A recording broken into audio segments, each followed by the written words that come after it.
तो दीन का 3 बुनियादी हिस्सा है। दीन का एक हिस्सा वो है जिसका ताल्लुक़ मानने से है, दीन का दूसरा हिस्सा वो है जिसका ताल्लुक़ करने से है, और इस दीन का तीसरा हिस्सा वो है जिसका ताल्लुक़ देखने से। दीन के 3 बुनियादी हिस्से। इसको हम लोग देहात में रहने वाले हैं, आप देखते हैं आजकल गेहूं की खेती हुई है। गेहूं की खेती में क्या करता है इंसान? हल बैल लेके जाता है, खेत जोतता है ट्रैक्टर से चाहे बैल से, जो जिससे भी।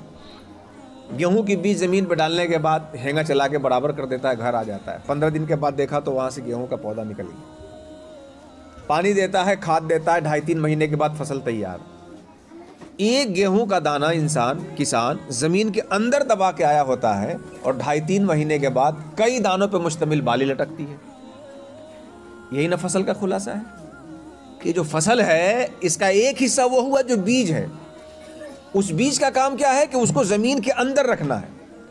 फिर इस फसल का दूसरा हिस्सा वो है जो पौधे की शक्ल में ज़ाहिर है, और इस फसल का तीसरा हिस्सा वो है जो अनाज और फल की शक्ल में ऊपर लटकता है। ये 3 हिस्सा हुआ इस फसल का ना, बीज, पौधा और फिर फसल, अनाज, गल्ला।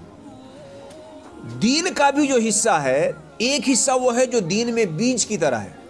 ये हमारी जो ज़मीन है, ये सीने की ज़मीन, क़ल्ब की ज़मीन, बड़ी कीमती ज़मीन है। इक़बाल कहते हैं, न हो मायूस ऐ इक़बाल अपनी किश्ते वीरा से, ज़रा नम हो तो ये मिट्टी बड़ी ज़रख़ेज़ है साकी।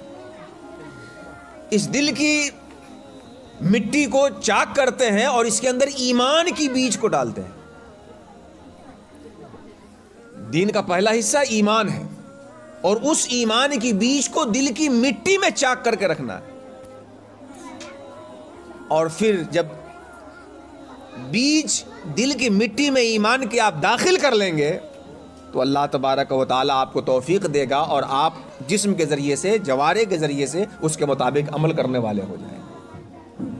और फिर जैसी तस्दीक क़ल्ब के अंदर होगी, उसी का असर आमाल पे, अहवाल की सूरत में ज़ाहिर होगा। तो दीन को अगर आप एक पौधे की शक्ल माने तो ईमान बीज की तरह है, आमाल ये शाख तनावर दरख्त की तरह है, और अखलाक, एहसान, तसव्वुफ ये उसके फल की तरह है। इक़बाल ने कहा है कि यकी मुहकम जो ईमान है, अमल पे हम जो दरख्त की तरह अमाल है, मोहब्बत फ़ातिह आलम जो अखलाक व आदाब है।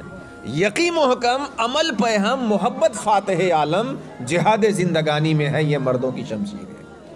हमारा दिल भी मुसलमान हो, दिल में भी यकीन हो, अमल भी रसूलुल्लाह के सुन्नत के मुताबिक हो, और हमारे अहवाल भी मशाइख़ सूफिया के मुताबिक हो, तब जाकर के हम दीन मुकम्मल तौर पर थामने वाले हैं। इस दावे में कोई तमल्लुक नहीं, कोई चापलूसी की बात नहीं है।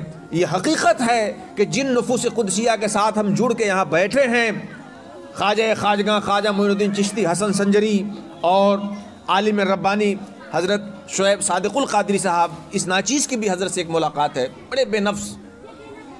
ये दोनों नुफूस कुदसिया वो रहे हैं जो मुकम्मल दीन पे चलने वाले रहे हैं और अपने मानने वालों को भी मुकम्मल तौर पे दीन अपनाने की दावत देने वाले हैं।